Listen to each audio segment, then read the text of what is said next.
Looking for a new podcast?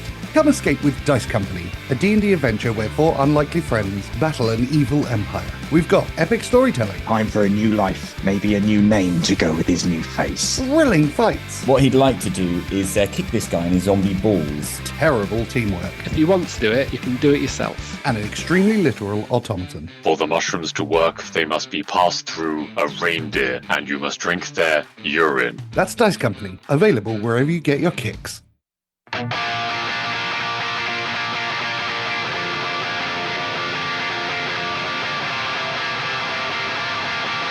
Here comes the nasty gram.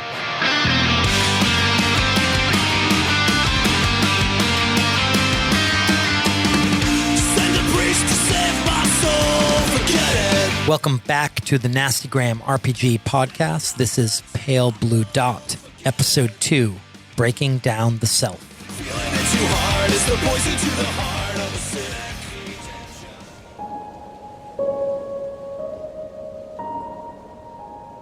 Noah pushes the writhing worm onto the hook and lets the line fall into the water. He looks over to his grandson, Lucas. Lucas is 6 years old. He has curly brown hair and a tear-streaked face. "What's wrong?" Noah asks.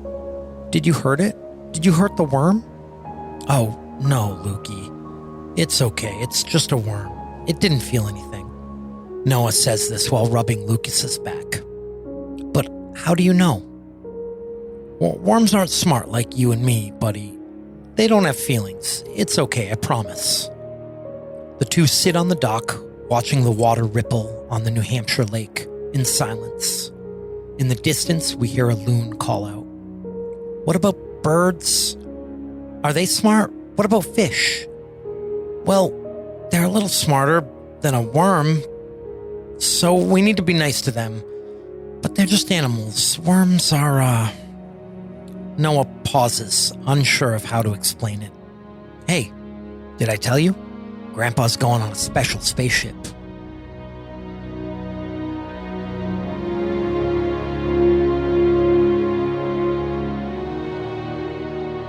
Welcome back to the Nastygram RPG podcast. This is John, and I will be your handler.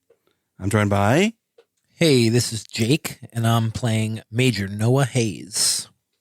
Hi, it's Ryan. I'll be playing Captain Ignatius Iggy Grooverbiter, and maybe I just made first contact. Hey, this is Devin. I'll be playing Dr. Arthur Kai, not yet 6 feet under. You got Matt here playing Dr. Victor Oldruziev III, the guy who's glad he didn't go into the spider hole. Spider hole.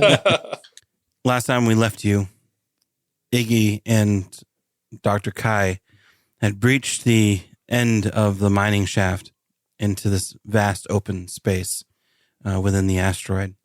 Red, luminescent glows along these silvery strands that attach two giant 20-kilometer rings that are sitting opposite each other in this vast open space, alongside a small grouping of these cocoon-like structures off to one side.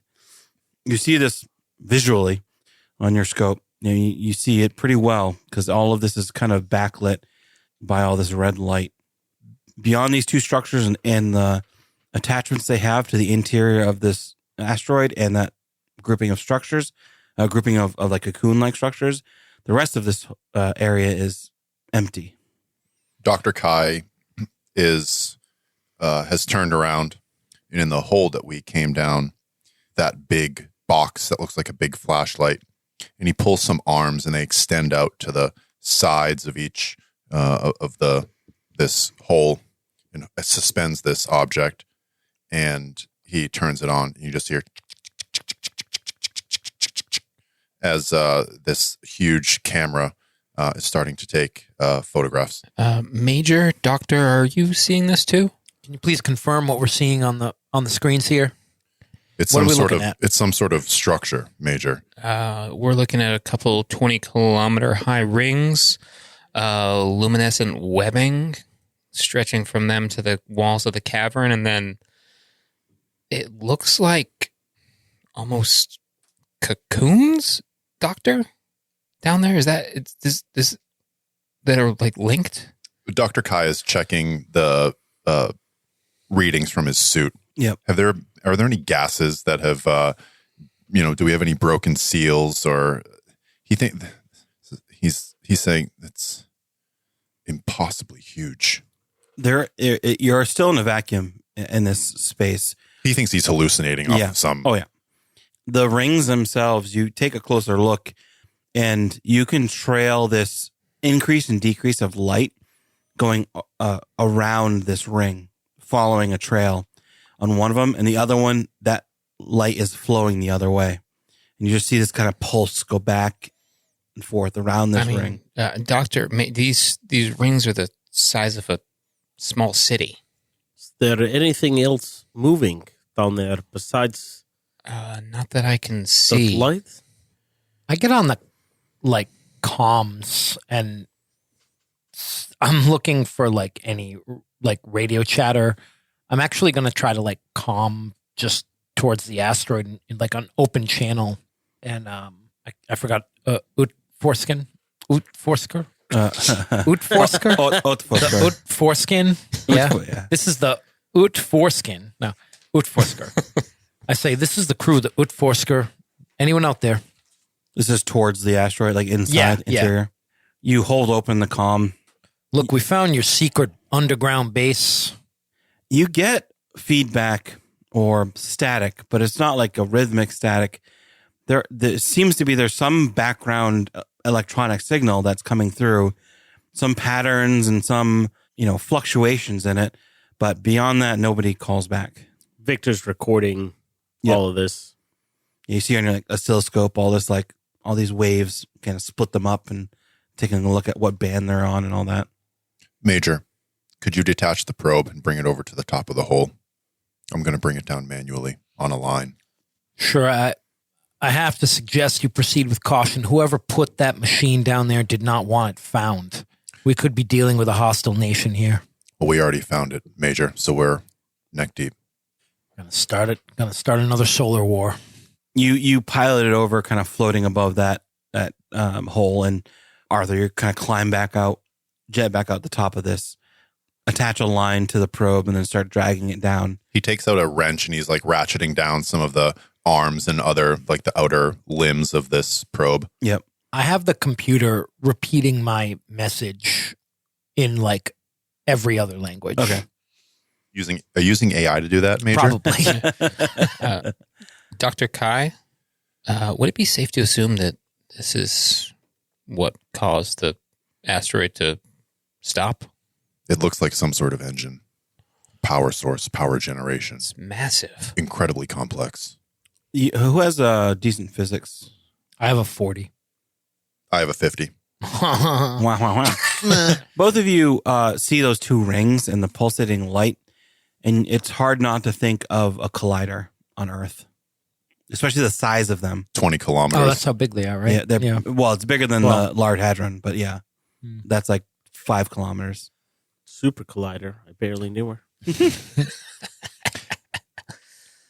And he comes up. This makes CERN look like a play place, like the kids' kitchen.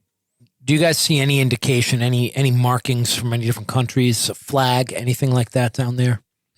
he laughs because he just sees red. Could be any number of them, honestly, Major.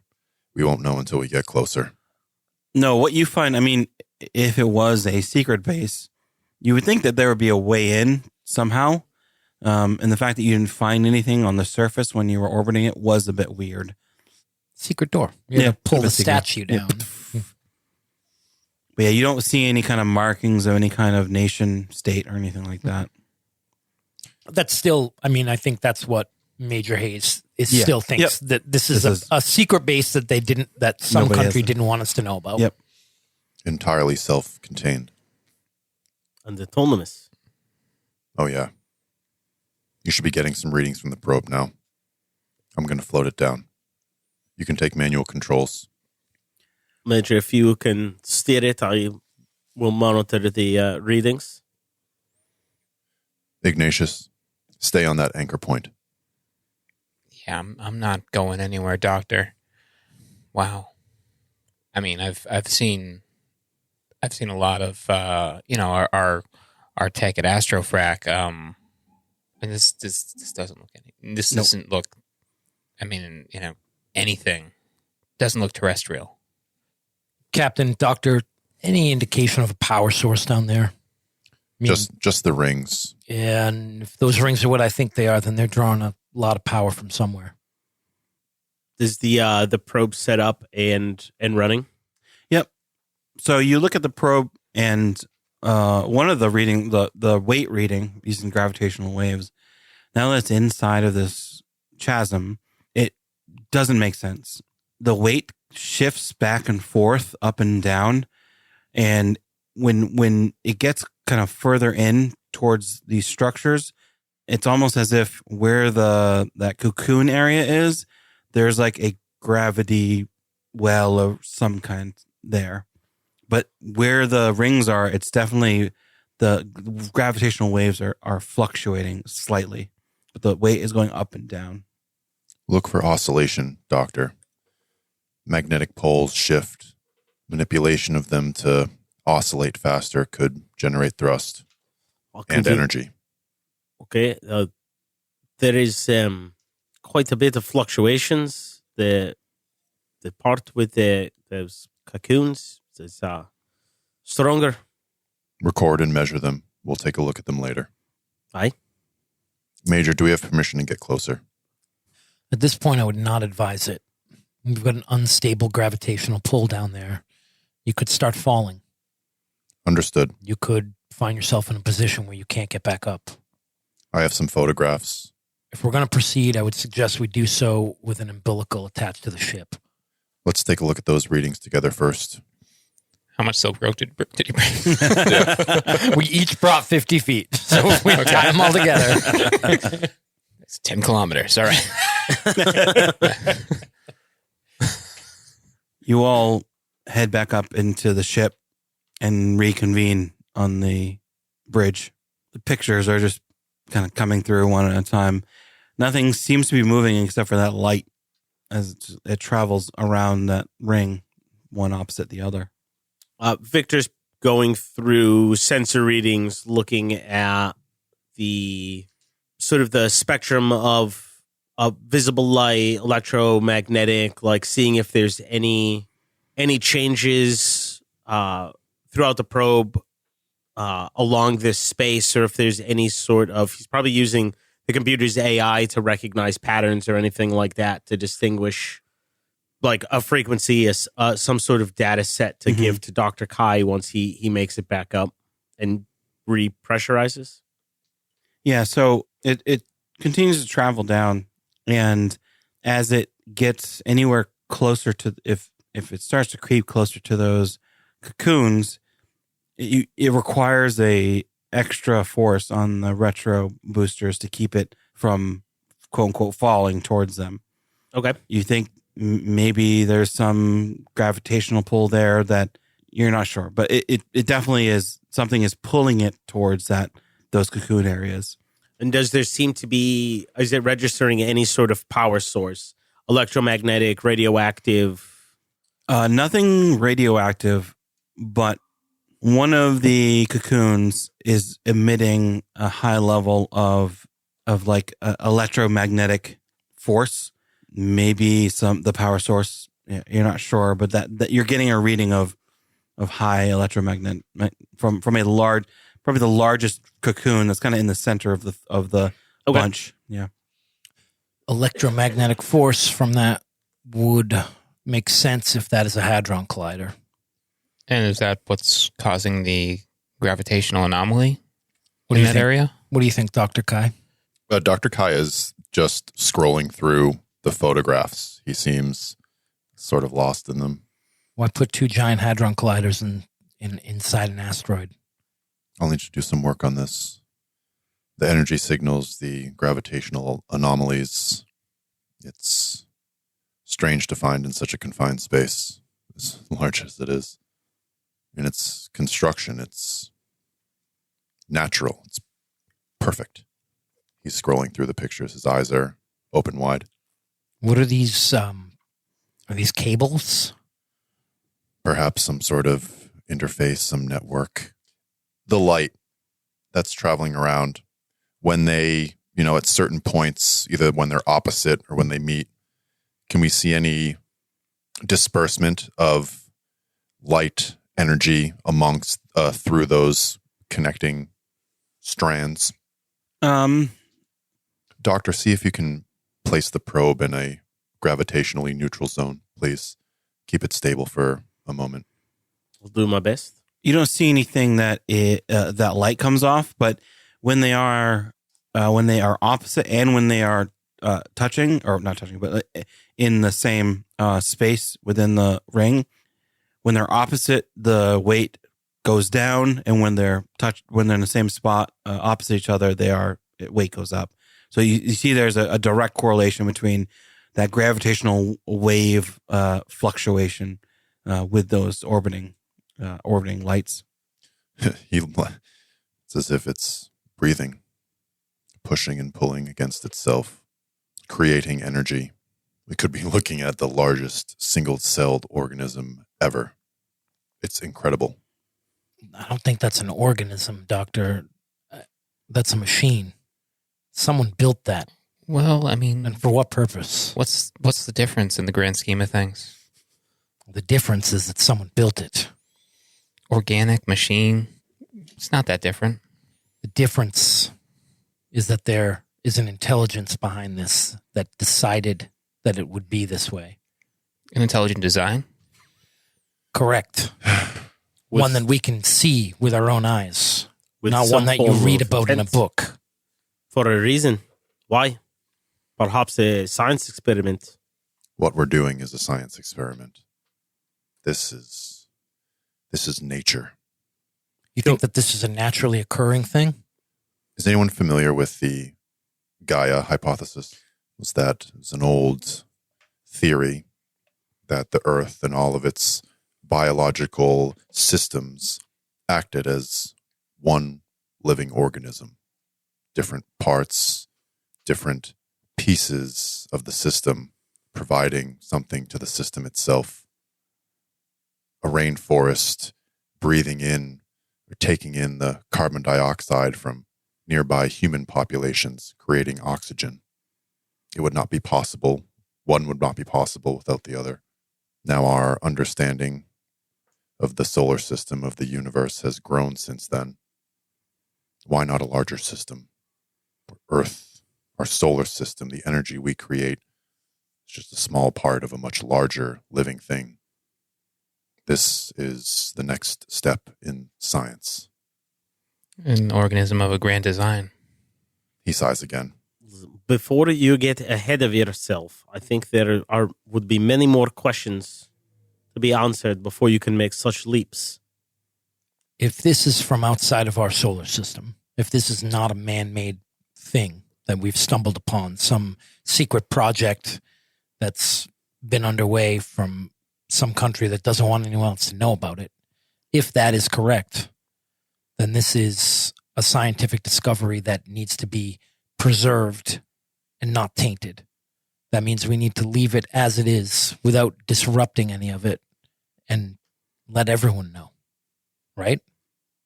Dr. Kai shoots a glance over at Ignatius. We should eliminate our variables. We'll use the probe to look for signs of manufacturing. I don't think we'll find any. We confirm that it is in fact not man-made, and then we report our findings. Agreed? I'm nodding. I'm sorry. It's bad for radio. Yeah. we're all, yeah. This is, wow. I think we need to make a comprehensive assessment, as the doctor said, and get a better grasp of what exactly it is we're looking at here. But from my personal perspective, it was not something I've even seen in our black ops research facilities. This isn't... Dr. Kai raises an eyebrow. Oh, that's just what we call, it's all good. It's all good. Clever. Look, I don't know if this is alien, if it's organic, if it's made intentionally or something that just grew out this way, if it's what did you call it? Gaia? I don't know. But there's going to be a lot of scientists, a lot of people a lot smarter than me. They're going to spend their entire lives looking at this thing and trying to figure it out.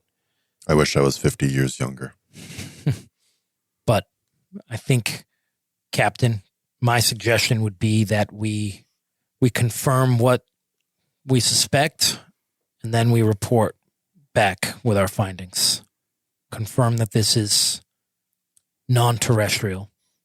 Agreed. We need to eliminate all other possibilities. Now, I think the only way for us to really do this is boots on the ground. And I think we should start with that power source. The probe did have difficulty navigating near it. You said there's some sort of gravity pull. Aye. Is how many G's? If you you do some quick calculations, and at the distance it was and how much energy you're spending extra, if you make the assumption all the way back down to those cocoons, it's probably 0.8 G, so somewhere within Earth's gravity. John, do we have anything, for lack of a better term, like jetpacks, like anything like that would, like a personal? Yeah, all of your suits have personal thrusters. Yeah, so we wouldn't be like, if we started floating towards it and then started falling, we wouldn't like splat. No, it would take extra fuel to kind of break that gravity. But also, if you toss a line down there, you'd be able to use that to pull yourself back up. Dr. Kai pulls up a diagram of that cavern in that region, and he has marked a couple of points. He says, we can anchor lines here and here. With enough slack, we can belay down, get on the ground, retract if we need to at any point. I smile and I say, looks like you were hoping it would go this way. I like to be prepared. We need way more equipment than what we have, but we'll have to make do. Enough to make our findings, at least. Captain, I know this is going to sound a bit unorthodox, but my suggestion is that the four of us all go. When we get back, we're going to be reporting the most unbelievable story that our universe has ever heard. 4 first-hand accounts is going to go a lot further than 1 or even 2. You want in? Let's do it. Yeah. You have hesitations, Dr. Vic? I do. I'm not exactly trained for it, as well as, I don't know exactly what the hell it is. You'll be anchored to the rock and to the ship. So that does not assuage any of my fears. I understand. I checked my automated comm signal that's been going out. Yeah. Just make sure there wasn't a response no response. Any sort of different noises coming in or anything. No, nothing new comes. Say, well, if they can hear us, they're ignoring us. Dr. Kai is running his suit. It looks like a sewing machine with this bright light, but he is just pulling it through and looking. He's checking for, was there any infrared or microwave radiation, maybe that he might see that affected the suit, to see if we are exposed to any of that stuff. I do have a 40 in forensics. Okay. Can you roll that for me? Yeah. 67. Okay. I'm going to level up in all my best skills. You run that light and kind of scanner over your suit, and it doesn't really find anything radioactive or any isotopes or anything like that. So you feel confident that there's nothing that is outwardly dangerous except for a vacuum in there. So yeah, nothing shows up on those sensors. The region seems stable. You all suit up into your spacesuits and start running line down the mining shaft. The trip down is quiet as you pull this slack through. You see the little lights of the mining probe kind of floating in front of you as it kind of hovers back and forth, taking readings. And you start climbing, for a better sense of the word, along this rock face, the interior of this rock face, towards those cocoons. Those are maybe 5 kilometers away from you. They're not too far from you. As you start to drill some clamps in tie off the rope and then continue on. But you can certainly feel, as you get closer, that pull of gravity towards them. It's pretty faint at first, but then it starts to pull more and more. Our feet just start beginning to, or just drifting. Yep. You feel that, gentlemen? Feels like home. Major Hayes has is recording all of this. He's got like a audio recording going. Yep. And he says gravity seems to be increasing. I'll note that the asteroid does not have any centrifugal force, is not in a spin. In fact, it is completely stationary, yet there seems to be some sort of artificial gravity. As you approach one of the nearest cocoon, you notice that it's this kind of ovoid shape in front of you and has these tunnels attaching other cocoons.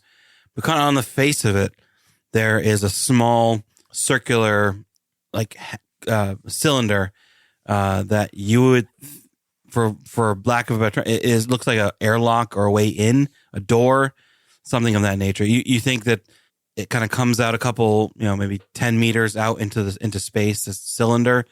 And then beyond it, it's still this cross of strings and silvery thread that has that luminescent red. But yeah, it looks like either something attaches here or it's an unfinished tunnel or something.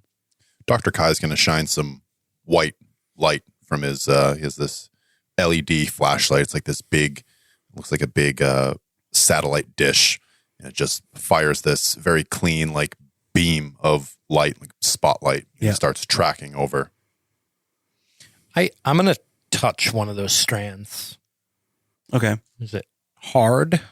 It's as if it's like a very taut, but like a paracord or maybe even like a thin nylon, but it's very strung together. It's very taut. So it is solid to some extent, but you can feel that there is a little bit of give in it. But it's they're so interwoven together. You can't see anything beyond it. It looks like it's a full solid wall, whatever is on the other side. But you kind of pick at one or two, and it feels like they would move a little bit. Say the interior structures are made of an unknown material. We're calling them cocoons at the moment. The material appears to be some sort of fiber, perhaps organic. Dr. Kai gets closer. I thought you were going to say a boner.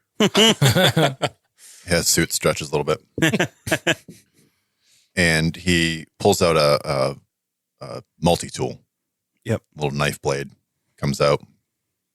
And without cutting one of these strands, he just wants to draw it horizontally across just to get a sliver. And he has a little container in his other hand. He's attached that light to his suit.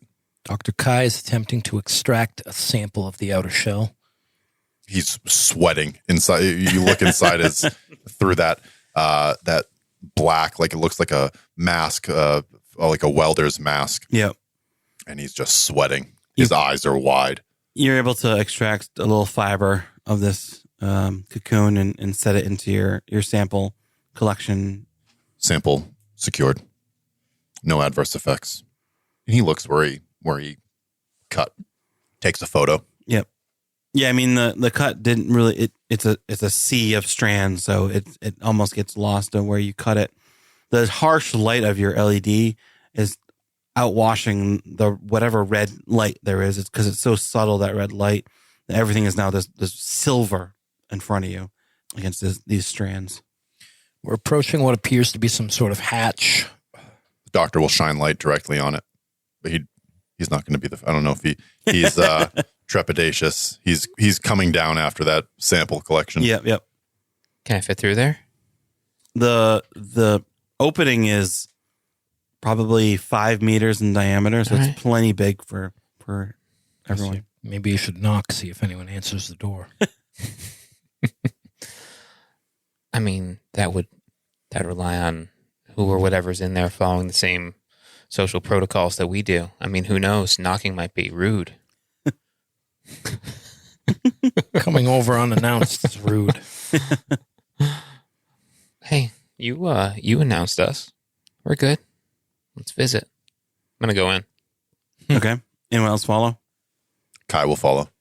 I say the captain has entered the cocoon. And then I follow. Ignatius, that light is shining past you and showing your path ahead. Do you go in, Victor? No. No? Probably hangs back at the edge. You hang back. All three of them enter this hatch or tunnel. At the other end, it just looks like a wall of fiber, and then around you this tunnel. And Victor, you see this. You guys kind of feel it as the behind them, the walls of this tunnel collapse on itself and form a seal behind you. The light was the light on you, that LED? Yeah, I'm holding it. Okay. The light you were seeing that was kind of bouncing off all these silver strands goes out as that seal completes. In front of you, you hear a whoosh of air as some of those strands start to break apart and open in front of you as this atmosphere pushes against you. A wind starts to pull into this airlock. Can you hear me? We can hear you, Doctor. It's an airlock. It's closed off on the side. Yeah, it definitely acts organic, yet mimics technology. It's like an airlock. Victor will pull out a data pad that he has. And has anything else changed inside this cavern? Light pulses? No, you're looking at the video scan on the probe and some other sensors. Everything looks normal. It's just that, this the only change is on the inside of this. Yep. Nothing has changed out here. Doctor, can we get a reading on the atmosphere in here? He's sort of marveling at the space around us. We're walking. There's gravity. 0.8, you said? Yeah, so we're not floating. The readout of the atmosphere it says about 35% oxygen, 60% nitrogen, and the rest is argon and then some carbon dioxide and monoxide. Very, very low levels, but it looks breathable. Very high oxygen content, but breathable. Dr. Kai takes out a syringe and he just draws the syringe in the atmosphere and then caps it and puts it back in his utility belt. You all see it on your suits. Shows breathable air outside of your suit. I wouldn't suggest taking off your helmets, but it's an oxygen-rich atmosphere. Nitrogen as well. Oxygen level's a little high, no? Oh, yeah. Still strange that it would be breathable for humans, unless this place was made by humans. Or someone who's interacted with humans in the past. As you walk into this cocoon, the door behind the strands then re-knit together behind you. Victor, you see the end of that opening open back up and reveal an empty airlock. It seems you've passed through another barrier. Yeah, Victor, seems okay in here. You may want to come on in. He'll take a deep breath and go into the sphincter. Unless you want to stay out there alone. Being out here alone does not frighten me. But if you think it'd be best to group up, I see no problem. No pass through. Same thing happens, a whoosh of air, and then Victor appears on the other side. You enter this initial cocoon. The size of it is pretty one-to-one from the outside. It looks like there's not, the walls themselves are fairly thin, and it is just one room. There are smaller ovoid things in the room stacked up against the wall, and then there are two tunnels that lead out of this room, kind of away from where you're at. Looks like these tunnels were obscured by that membrane that we saw from the outside. Yeah, this is all interior. So those the things that were attaching the cocoons together now appear that there must have been their tunnels, passageways. It's hollow all the way down, Major. The light comes on again.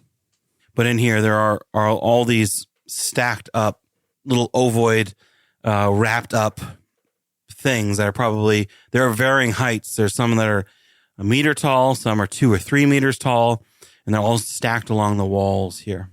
Some sort of cargo bay? Does it seem organized the way that they're stacked? Of a sort, yeah, sort. I'm going to walk up to them. I'll pick one up. Yeah, you pick it up. Maybe half a meter tall, a meter tall. They're fairly heavy. A little difficult to pick up even in lower. I'm pretty strong. I'm pretty strong. Okay. So it's fine. One-handed. The doctor is going to walk over to you, and he's holding that big flashlight in his hand. It's off, and he puts that disc so that it makes a nice seal around the outside of this thing. He turns it on. You don't really see inside of it. Whatever these strands are, they're semi-transparent, but beyond a couple of layers, they're completely opaque. Fascinating. Does it seem to be a similar material that I collected a sample of before? Yeah. Yep. Seems to be the same building material that these cocoons are made out of. If it operates similar to the door, it's possible it opens automatically if you gesture in the right direction or in the right area. Motion around the... Try to just jam my hand in. You're going to handle the ovoid. I handle the ovoid. Nothing seems to open or reveal itself from it. It just seems inert in your hands as you kind of clumsily turn it in your hand because it's pretty large and unwieldy. John, was this the one that seemed to be emitting that light? No, this is the first one you hit, but the one that's emitting the electromagnetic. That one's further. It's kind of in the middle of all of these cocoons. Perhaps we should move closer. I believe the source of that electromagnetic frequency maybe. And he looks down at he has a little diagram on a little board. He points this way. Radiation level still within safe ranges. He checks. He has a Geiger counter hanging on his belt, and he lifts it up. Yeah, everything looks normal, safe. All levels normal. Within acceptable levels for the United Nations, at least. Captain, do we proceed? Yeah, let's keep going. You walk down this tunnel. It's another 5-meter diameter tunnel with this soft. You can now see where that some of the bioluminescence coming from, kind of tied into the walls, or these kind of bulbs that get kind of wrapped over and then move beyond, and they're just a soft red bioluminescent light. Enough to see, not see a lot, but enough to at least, if you had no other external light like your LED, you could at least traverse it without much trouble. Yeah, Kai uses that light just intermittently, so he'll turn it on as we're walking. Once we see an area, he'll turn it off. It gets hot. You travel further down this corridor and get to the end, and another sphincter, another doorway, kind of as you get closer, opens up in front of you, and you enter in this room. Everyone needs to give me a sanity check. Uh-oh. 14. Good. Oh, that's bad. 14. Yeah. Really? 94. Uh-oh. 52. Under 59. Captain. Everyone takes 1 at least, and roll 1d8. 1d8. Yep. Ooh. 5. Is losing 5 a trigger? Yep. Fight, flight, submit. Okay, cool. I'll describe what it is, and then Ryan, you can tell me what you do. You all enter into this. It kind of is revealed in front of you. This room at an angle. The body of something is tied from floor to ceiling, splayed open with its legs and arms fully stretched. What can only be described as a large, probably 3-meter tall spider is strapped in this cocoon. Its body is broken open. Legs are broken. Some of them are actually on the floor below it. And it is laying just prostrate on this kind of stretch between these strands, captured on either side. The thorax, the bottom, it's 8-legged, although the bottom legs look a lot larger than the top ones. They actually look like the top arms are more arm-like and not legs, and there's a small secondary arms below that, and then 4 large legs that kind of attach to a thorax. But all of it is broken open, split as it kind of is laid in front of you. You see all of this in this pale red light, and then your LED kind of shines across it, giving it that glow. The skin of it is smooth and also has a kind of a sheen of something maybe liquid over it. Dr. Kai drops the light. That's my one sanity loss. And Yeah. he steps back, stumbles back. I immediately pick up the light and just keep walking towards it. Well, what's your fight or flight or Submit. submit? Yeah. Okay. Yep. Nice. I like it. Yep. You see Iggy like mindlessly pick up the light and start to wander towards Captain, this I creature. don't advise that. It's amazing. Captain, do not approach. Come back, son. Doctor. What is it? Doctor, get him. Captain, I go and I grab him. His hand is about outreached, about to grab onto like a leg. I like grab him like from behind, like grab both of his arms. Are you gonna resist? Yeah. I want you guys to roll opposed strength. Oh yeah. There we go. What is this? Just opposed strength? Yeah, or just roll. Yeah, unarmed combat. You can roll unarmed if you have that. I do. There you go. 57. 35 under 60. 57 under 60. So higher Higher wins. without going over. Yep. Yeah. Yeah, Jake, you grab his arms and pull him back. The light kind of goes skittering along the ground as you kind of lose grip of it. What do you do? I say this is an unknown entity, Captain. We cannot approach it. It could be dangerous, could be biologically contaminated. And we won't know unless we approach it. Kai picks up the light and shines it on the space underneath this creature and tries to track if there's any debris or any trail of anything that has moved from that location. Meanwhile, Hayes kind of looks over his shoulder at Victor, like gives him like a give me a hand look, like, do something about him. Roll a search, Devin. 47 over 20. Yeah, it looks like whatever fluids or anything that came from this or were caused by this are contained underneath this creature. There are some of that, like there's like a purplish liquid, now mostly dried, on the ground below it. That one of its legs was fully removed and snapped off. The other couple of them are like broken in places. Its secondary arms are like mangled as well. This thing fought back. So it looks like this thing probably walks on 4 legs, Yep. and then uses the other 4 As to arms. like, manipulate Yeah. things. Okay. Which anyone have like physician, doctor, anything like that? I have some first aid. What's your first aid at? 30. Same. I have forensics. Forensics is good. The way that this thing is you think the broken legs and all that happened at some point, a fight or something, but the cut open and like the splayed open thorax and head, you think was done purposefully after it was dead. Or at least after it was restrained and subdued. Yep. But it's not random. There is a precise line. That cut is deliberate. So you'd suggest there's something else here? Something did this. I don't know if it's still here. Right, Ryan, has Ignatius like chilled out a little bit? A little bit. Yeah. Actually, Victor, if you want to, well, it depends. If you want to try to like calm him down, because he's still like fixated on this creature, even though I say, if I let you go, are you going to try to touch it? I don't need to. If I won't touch. I just want to learn. We're here to learn more about 5 feet. whatever this is. 5 feet. Give him 10, Major. Sorry, I'm from America. We use feet still. I know it's 2099. Jesus We still Christ. use feet because we're fucking free. Okay. 1.6 meters. Fine. All right. I let him go, and then I say, "It looks like an autopsy." or an extraction. It's messy. An autopsy is conducted by someone who preserves the subject as best they can.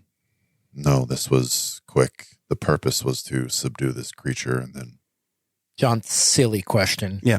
It doesn't look like it's wearing any sort of clothing or equipment or anything, right? Okay, it doesn't have little jeans. It's got jeggings on each of the legs. I'm gonna shine that light up inside of it. Up inside of it. I want to see organ structure. He's guessing exoskeleton, but he's looking for anything to tell him otherwise. Why don't you roll me a biology? 95. Jesus. Over 60. And I already checked it off. You are the worst biologist. What? I've never seen anything like this before. You don't know what would be missing and what's not missing from this creature. So it's hard to say. You would expect for a creature of this size, and if it has anything to do with what the ship is, would have a pretty large central nervous system. Where you would look for that in a spider, you find nothing. You find it empty. But you don't know if that's normal for this creature or not. I don't know what was taken, what fell out of it. He's looking down on the ground now at the spillage. Do you think that this thing could have been intelligent? I don't know, but whatever did this is deliberate. Are we just in an empty room, essentially, with this thing splayed out? Not fully empty. There are more of those storage, what look like little storage cocoons around. And you look around and there are other like areas where this could happen, like this kind of being splayed out could happen. Like there are looks like maybe attachment points on the ground. And then there's like a low ceiling where there's lowish ceiling where there are more on the ceiling as well. With your medical, your 30 medical, maybe it's a med bay, maybe it's something like that. Because there are like there's no other of these creatures around. This is the only one here, but there are things that look like would hold others if it had to. But no like cabinets, table, counter, tools. No. John, does it look like this thing is restrained? Yes, it does. To a certain extent, because these strands are grasping on its legs and kind of pulling it up. You don't think it's the force of it is great. It's like based on having touched like the material, like it's probably like if it was like it could bust out if it were alive. Yeah.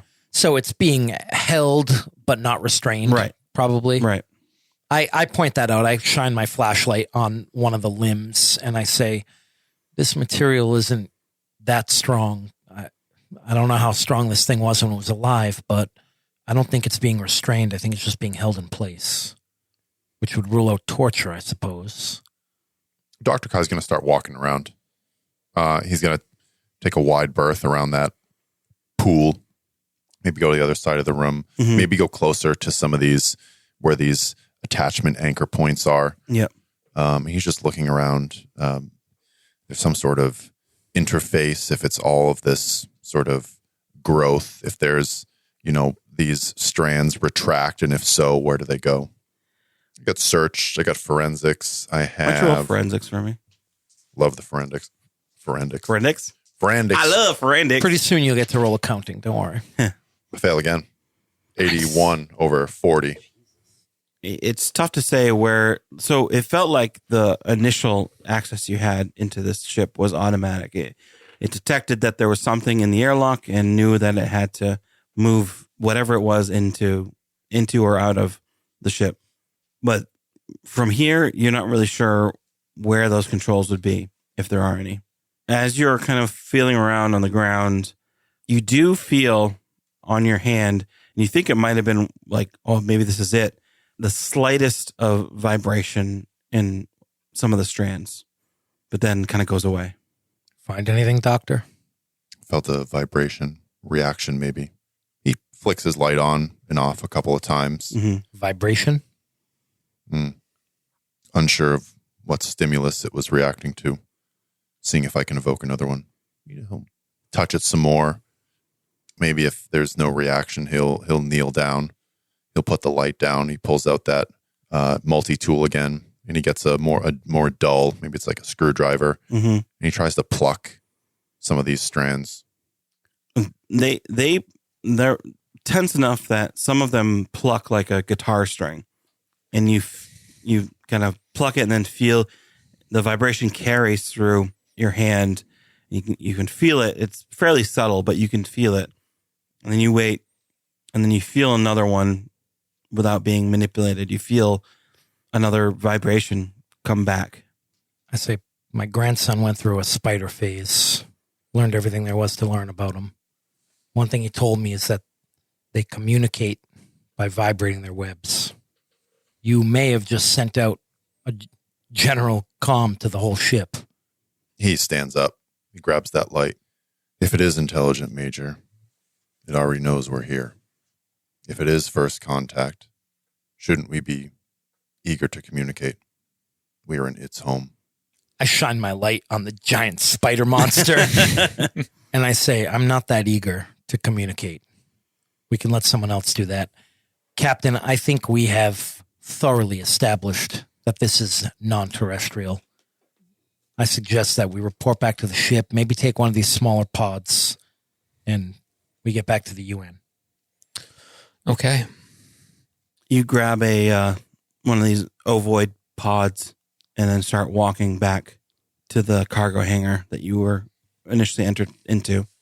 Kai wants to get a sample of that stuff on the way out. Goo. As they turn their back, he cannot help himself. The blood? He wants or whatever it is. Anything you can get DNA. Yep. Okay. You scrape it. Yep. Another container. And you walk back to this cargo area. And as you're approaching, you hear kind of a low thrum come from the other entrance into this cargo area, or into this cocoon that you initially were entering. You look down the hall, and the bioluminescence, the red, starts to go out. And in the background of this, you think you make out a shadow of some sort, maybe 20, 30 meters down the hall. I hit it with the light. This light in everyone needs to roll sanity, by the way. Uh-oh. Ooh. 44. That's critical success? Yep. 99. Oh boy. Critical Under failure. 100, funny enough. No, I failed. He's so sane. 52 over 49. I got a 21. Am I the only one that... No, Wait, nice. you Critically. critical Yeah. success. What is a critical? You just take no sanity, right? I would For say critical probably not. success? Critical success is you take the minimum sanity possible. But even with even if you roll a dice for the minimum, yeah, okay. If you pass, you take 1 sanity. For the regular failure, you'll take, what did I give it? I wrote it down. Spider Centaur? Probably. 1d10, or 1d8 rather. 1d8 sanity. So I take 8. You take 8. Fight, flight. 5 more, which gets me to my Oh, Breaking breaking point. point. both of you. Wow. Shit, that was quick. Yeah. God damn, dude. And they both lost 5 or more. Yep. I'll explain what happens and you explain how you react to it. Is breaking point immediate? Or it kind of is like whatever you get? No, a disorder is you get a disorder later. Yeah. Yeah, but the fight, flight, submit is immediate once you take 5 or more. Oh, it's temporary insanity, right? When It is. When you hit breaking point? Yep. Oh, no. No, I think temporary insanity is 5 plus sanity loss in a single event. And then when you hit your breaking point, You get a disorder. you get a disorder, usually in downtime I or see. whatever. But the temporary insanity is the flight. Yep. Whatever. Okay. Yep. Sorry. I have not. So Dr. Kai has not reached his breaking point. Okay. But I am fucked up. The creature lifts its body up to the full 3-meter height. Its 4 lower legs spreading out to take on its weight, and the 4 arms balancing against the wall. The 2 upper arms end in 3 long fingers that fan out onto the wall, talons extending from each. Underneath those are 2 smaller arms that seem to be secondary and servile to those above. The body's in 3 sections, much like a spider, but lean and smooth-skinned with a sheen on the surface as if coated in some sort of liquid. The red bioluminescent light reflects off the pale skin. The head of this creature turns towards you, Kai, 100 eyes staring at you. Its mouth opens to reveal a row of pointed teeth, and it starts to move towards you. What do you guys do? What are your temporary insanities? I run away in the opposite direction. Out of the airlock? So we were approaching the airlock. Yep. And this thing was in front of us, between us and the airlock? No, it's coming down from the other corridor that you didn't go through. Yeah, he starts desperately trying to climb. He drops that light, and he desperately starts climbing the line. Yep. My God, it's beautiful. You see this creature start to, all 4 legs, moving towards you, its eyes scanning. Run! I yell, Victor, get him under control. Get him in that airlock. If I use the lines, I can communicate with it. I reach for any of the... I'm trying to strum the... Yep. Victor? Uh, I guess this is combat. So dexterity. What do you guys have? 10 for Arthur. 10. 12. I have a 13. Great. So you go first. Okay.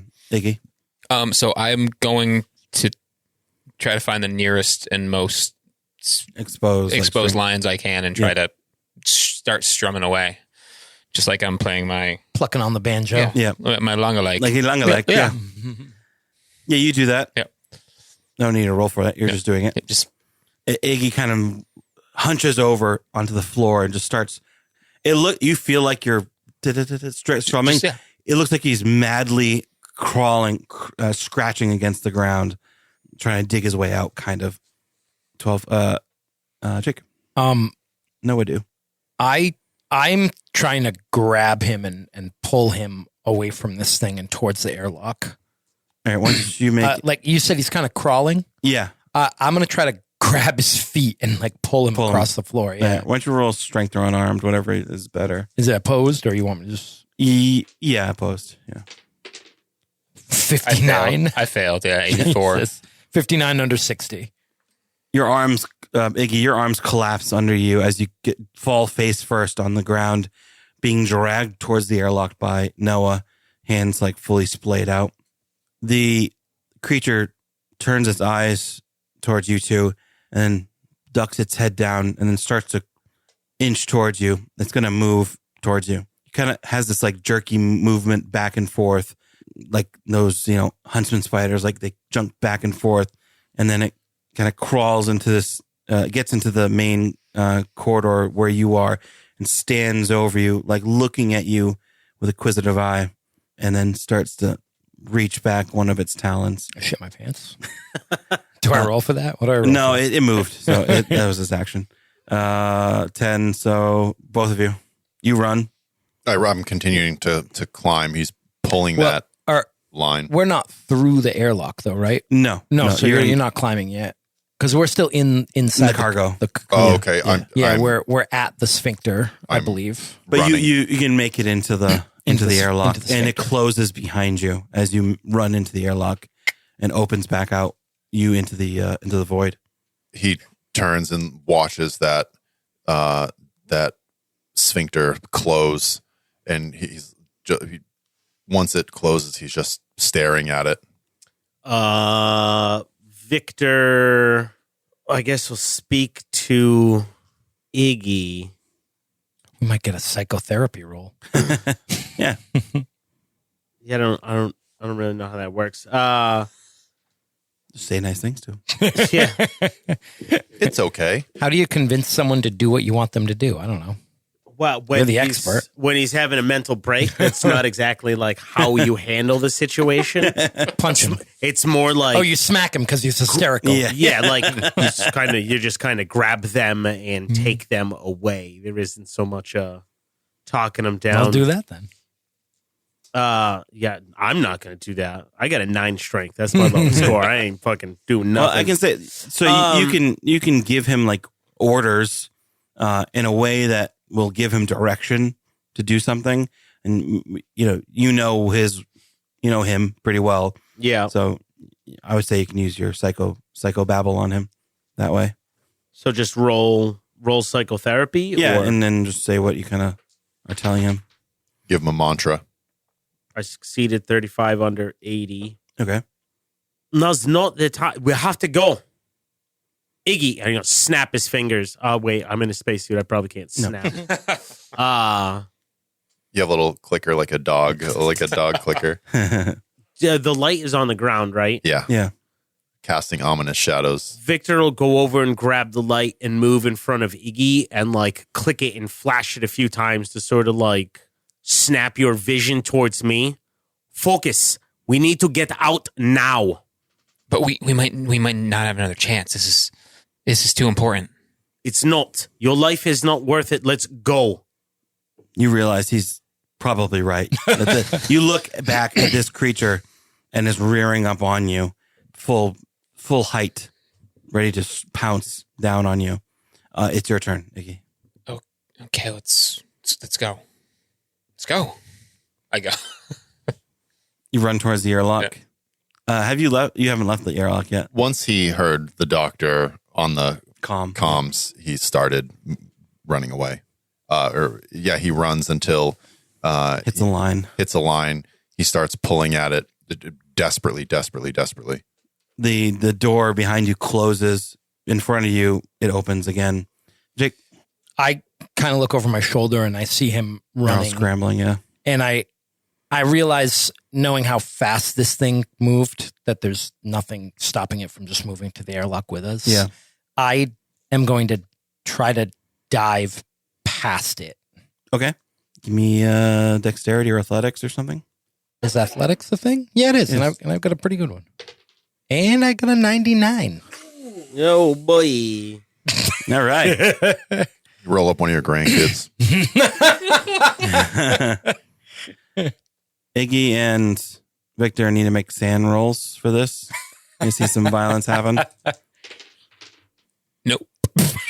You failed everyone. Oh my god! 49 over 44. Every time I would have made the previous one. Succeeded. Okay. That's how the game works. It's a slippery slope. Yeah. Roll a d8. You'd lose one. Roll a d8. Fuck! 5 again. 5 again. Okay. You're going to flee. It might be flight this time. Yeah, definitely flight. You both see, and Hayes, you feel, you try to like give this thing a head fake and then dive past it, and you just didn't understand how fast this was. It grabs you out of midair, and with its two claws, its two hands, all three of the claws kind of wrapping around your body, the talons piercing into your suit, and it throws you down the corridor. Your body kind of tumbles down towards the end of it. You all see on your monitors you have life sign signatures for everybody, and the oxygen, it says like suit breach, and then you still see that he has a pulse, but then you see behind, the creature turns around and chases after him as you guys bolt out the airlock, and then the suit goes dark. And we'll see what happens next time. Oh my god. Victor's going to watch some YouTube videos on how to pilot a ship.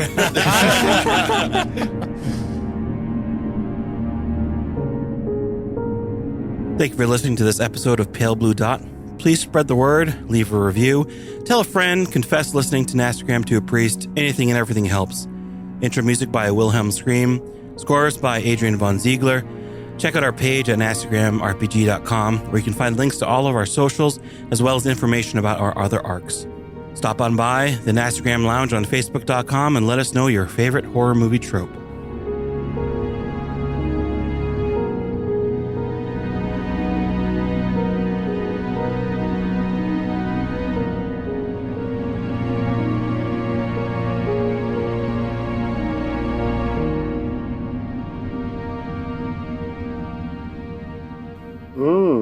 That's nasty. We'll see what happens. Wow. That was awesome. Yeah. That was great. That's bad. Holy shit. Oh, it's a good thing you can't show up next week. You rolled a 99. What am I supposed to do? That's awesome. I was literally thinking about, like, if you asked me to roll, like, unarmed combat or something, about just lying and saying I rolled. Yeah, but it's amazing that you and then I actually did. Yeah, I was like, if he makes me roll again.